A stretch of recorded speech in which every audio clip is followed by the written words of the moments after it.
Hey, and welcome to the show. I'm the Crypto Kid, and if this is your first time on the show, thanks for watching. We do daily videos here on everything Bitcoin, blockchain, and the cryptocurrency world. So if you're interested, please hit that subscribe button and follow along. Let's check out what's going on today in the world of Bitcoin. So as you can see here, today we are kind of dipping down into those lower numbers as we've hit that high earlier in the week. As you can see, a lot is happening across the board in other cryptocurrencies and the altcoin scene. So we're still about a week away here. Let's just tap in to see what's happening with the upcoming fork. SegWit 2x and the New York Agreement hard fork happens in 8 days. And you would assume that you would see this price continue to climb, but there is a lot of factors going on in the world of cryptocurrency. For example, altcoins. There's been a lot of money flowing out of Bitcoin. As you can see, we're down about -4, which isn't too big, but considering the proximity to the hard fork, it's something to consider. Because what happens, in my opinion, is you'll see a lot of these altcoins, they got really low, just about almost a week away now. They had a point that was just unprecedented in much of the cryptocurrency scene. So that price just cannot survive for long because there's a lot of cryptocurrencies with a lot more value than some of these other cryptocurrencies. For example, Monero. You can see that was just struggling at one point earlier in the week, and just after so long, it just cannot sustain itself. There's just too much need for these coins that hold value. And there's a lot of people wanting to take advantage of those extra coins with the upcoming airdrop there with the SegWit 2x coins. But really, if you do the numbers, there could be potentially more value in jumping in early with some of these altcoins as opposed to taking advantage of those extra coins. Now, this depends on how much Bitcoin you're going to be holding during the fork. This is going to depend on how many other altcoins that you've invested in, how well they'll do. But I mean, there's value in considering this. And I'll go into my topic here because if you look at Bitcoin itself, we're sitting at $7,000. Now that is just insane, especially when you put that into contrast with other altcoins. So as you can see, we've hit some lows, some highs, some lows and highs, and this could continue just to keep going well into the future. But there's a lot of talk happening with Bitcoin and where it can go. Now there's an article that came out on Hacked, and there's just hundreds of these articles popping up now that people have started voicing their opinion. But this is a good little box here I just wanted to show you. Very simple. We have Bitcoin BTC. That's currently the main Bitcoin right now. Earlier, August 1st, we had Bitcoin Cash hard fork from the main chain. And soon we will see another fork. I'm not going to get into Bitcoin Gold. But we're going to see another fork happening, SegWit 2x with the B2X coin coming up in, like I mentioned, we're about 8 days away from this fork happening. But I wanted to dwell on this just for a moment because 90% of new investors are just looking at this fork as a way to get free money. Okay, I've got money in BTC. Say you've got 2 BTC coins. As soon as that fork happens, you're going to have 2 B2X coins as well.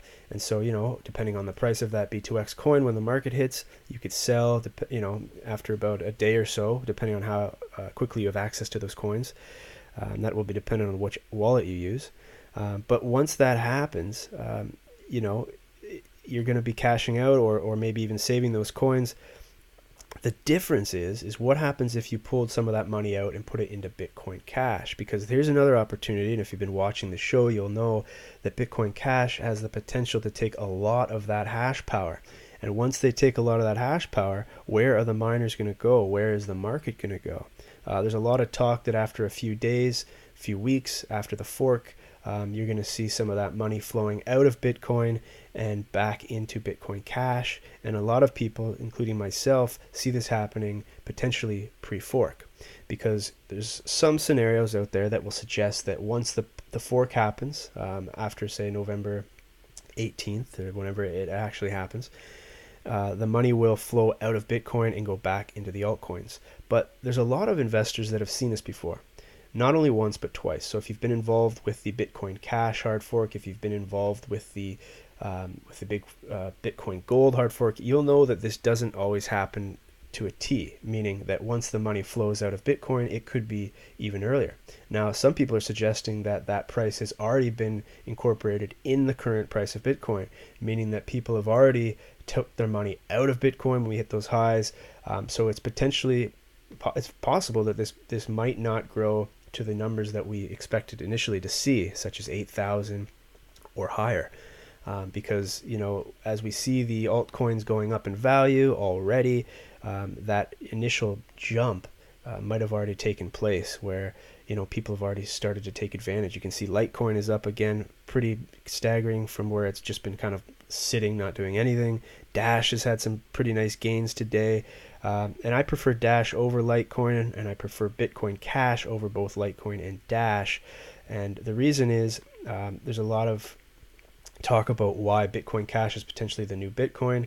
I came out with a video on this yesterday. If you haven't seen it, please check it out. It's a mini documentary on some of the big wigs here talking about Bitcoin, like Roger Ver and Eric Voorhees.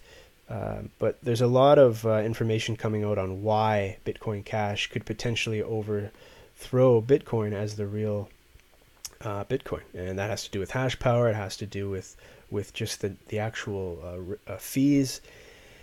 There's a lot of potential Bitcoin Cash has, but will the market follow? That's the big question. So when you're looking at the actual rewards for mining, nothing too big happening today. However, we are kind of getting a little bit closer, because currently it's almost equivalent. It's almost right on par for both of these. But as we know, that does fluctuate pretty drastically. I just wanted to touch on this. Jax has been just going back and forth on Twitter and other social medias about their Bitcoin Cash integration, and finally it looks like they've actually got it integrated. I don't use Jax for Bitcoin Cash. I have used it for ICOs in the past, but it's not something that I store much on, to be honest with you. But it is awesome to see that they finally got it working. Now it's apparently up, and it's going to be integrated throughout the next couple of days in stages. So they've released some of the Chrome and Android users will have that access now. Looks like by the end of the day tomorrow, or potentially on Wednesday, you will see, or Thursday I should say, you'll see the integration fully in the Apple and the Mac users with the iOS. And then I guess they're saying by November 9th, all users will have access to BCH, Bitcoin Cash, on their Jax wallets. So check that out. You know, it's great to see it, because clearly more and more wallet bases are integrating it. I use Quadriga CX when I do my large-scale trading, as well as other exchanges online. And Quadriga, in my opinion, has a great track record with forks. They helped me huge with the Bitcoin Cash, and they've also letting their users see what's going on with their Bitcoin Gold right now, even though they don't have much options with the actual developers in terms of where we're going to store this gold. So you don't have access to it currently with Quadriga CX. But I will leave a link to this in my description with my reference, because it's a great exchange, Canadian as well. So also in the news of Bitcoin, we've got some interesting news with Visa. So, you know, integrating Bitcoin into the mainstream is one of the biggest obstacles, but once we see that, it's going to be incredible what happens with Bitcoin.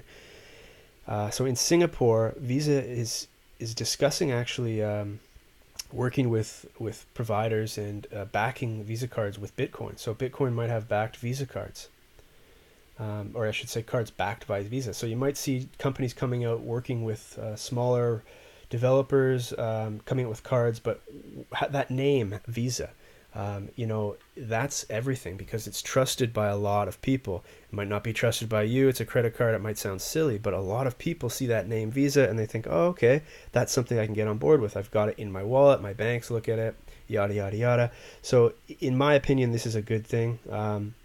You know, getting Bitcoin into the mainstream, I've got no problem with it, because to me, that's just going to get more users. The price is going to go up, and whether it transfers into Bitcoin Cash, you know, we'll have to wait and see. Cointelegraph here, you can see right on the top ticker, we've got Bitcoin, Bitcoin Cash, and Ethereum. They look at those three as being the top three. I would love to see Coinbase integrate Bitcoin Cash into their wallets, but, you know, what can you do? So if you don't follow me on Twitter, check me out. I am at the Crypto Kid on Twitter, and we do make daily videos. So again, I hope you guys enjoyed it. These are a lot of fun to make. Please subscribe to my YouTube channel. We make daily videos, and if you haven't seen some of those documentaries, I'll try to keep making more and more. So thanks again for watching. Keep watching those tickers. We'll see you next time.